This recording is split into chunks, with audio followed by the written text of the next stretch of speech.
Assalamualaikum warahmatullahi wabarakatuh. Saya Klifatul Prastya Dewi, nomor absen 13, kelas 11 MIPA 3. Di sini saya akan mengikuti ulangan lisan tentang hak asasi manusia. 1. Pengertian HAM secara umum, singkatan dari hak asasi manusia, merupakan hak dasar atau pokok yang dianugerahkan oleh Tuhan Yang Maha Esa dan merupakan bawaan sejak lahir sehingga orang lain tak memiliki hak untuk melanggarnya. Manusia terikat dengan hukum. 2. Pengertian HAM menurut para ahli atau khusus. 1. Menurut John Locke, pengertian HAM menurut John Locke adalah hak manusia yang langsung diberikan Tuhan sebagai hak yang kodrati. Tidak ada kekuatan di dunia ini yang bisa menyebutnya memiliki sifat suci dan mendasar. 2. Pendapat John Matterson, pengertian HAM adalah hak yang ada pada setiap manusia. Tanpa HAM, manusia mustahil bisa hidup sebagai selayaknya manusia. 3. Pendapat dari Miriam Budiarjo, pengertian HAM adalah hak yang dimiliki setiap orang sejak lahir, bersifat universal, dimiliki tanpa adanya perbedaan entah itu jenis kelamin, suku, agama, ras, dan lain sebagainya. 4. Pendapat dari Prof. Kontorjoro Poiber Pranoto, pengertian HAM adalah hak yang dimiliki manusia menurut kodratnya tidak bisa dipisah dari hakikatnya, sebab HAM bersifat suci.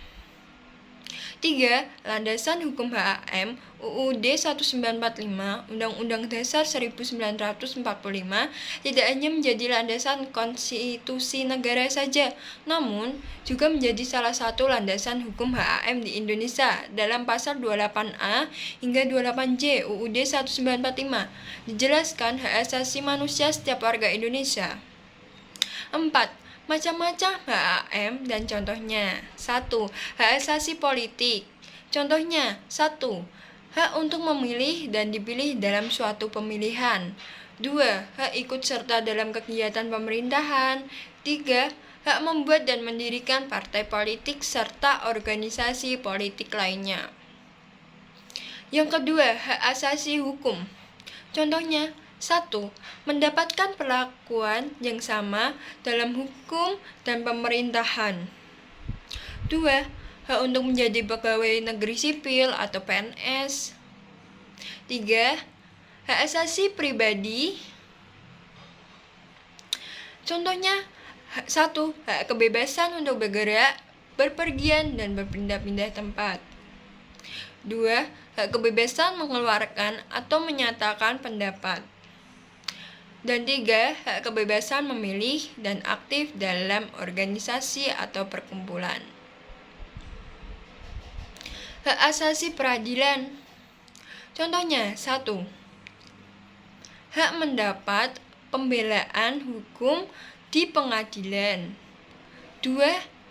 Hak persamaan atas perlakuan penggeledahan, penangkapan, penahanan, dan penyelidikan di muka hukum.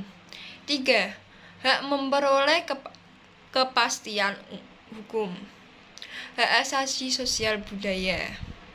Contohnya, 1. Hak menentukan, memilih, dan mendapatkan pendidikan. 2. Hak mendapatkan pengajaran. Dan 3. Hak untuk mengembangkan budaya yang sesuai dengan bakat dan minat. Hak asasi ekonomi. Contohnya, hak kebebasan melakukan kegiatan transaksi jual beli. 2. Hak kebebasan mengadakan perjanjian kontrak. 3. Hak kebebasan menyelenggarakan sewa menyewa dan utang piutang. 4. Hak kebebasan untuk memiliki sesuatu. Contohnya, 5. Hak untuk menikmati SDA.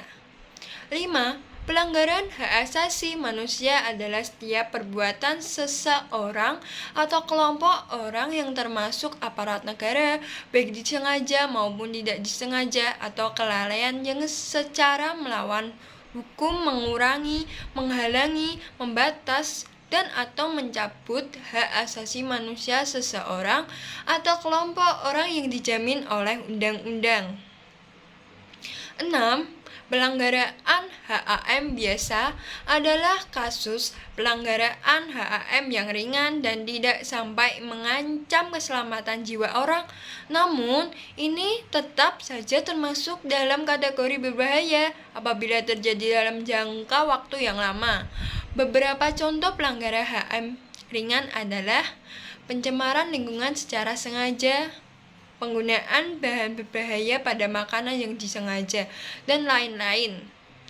Pelanggaran HAM berat adalah pelanggaran HAM yang mengancam nyawa manusia seperti pembunuhan, penganiayaan, perampokan, perbudakan, atau penyanderaan.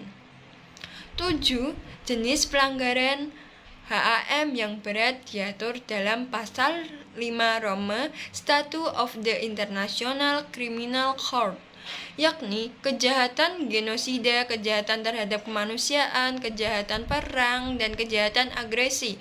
4 kategori pelanggaran HAM yang berat ini merupakan jurisdiksi Mahkamah Pidana Internasional atau ICC.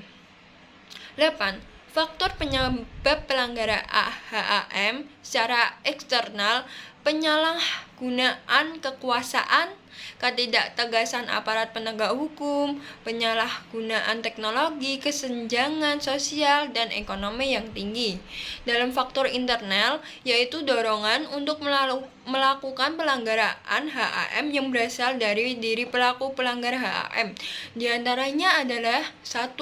Sikap egois atau terlalu mementingkan diri sendiri. 2. Rendahnya kesadaran HAM. 3. Sikap tidak toleransi. 9. Sila ke-1 memiliki arti bebas memeluk agama yang dipercaya oleh setiap individu yang diakui oleh Indonesia secara undang-undang. Sila kedua mempunyai arti mengakui dan menjunjung tinggi martabat manusia, kebebasan menentukan nasibnya sendiri, dan hak asasi manusia atau HAM yang diatur oleh negara secara hukum. Sila 3 menyatakan artinya menyatukan seluruh bangsa Indonesia yang terdiri dari suku, agama, ras, dan adat istiadat yang berbeda-beda menjadi satu kesatuan, yaitu bangsa Indonesia.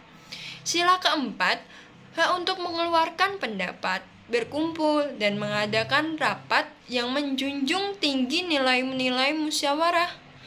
Sila kelima mempunyai arti setiap warga negara bebas memiliki hak dan jaminan sosial yang menjunjung tinggi keadilan dan kesetaraan masyarakat demi mencapai cita-cita masyarakat yang adil dan makmur. Sekian ulangan lisan saya. Wassalamualaikum warahmatullahi wabarakatuh.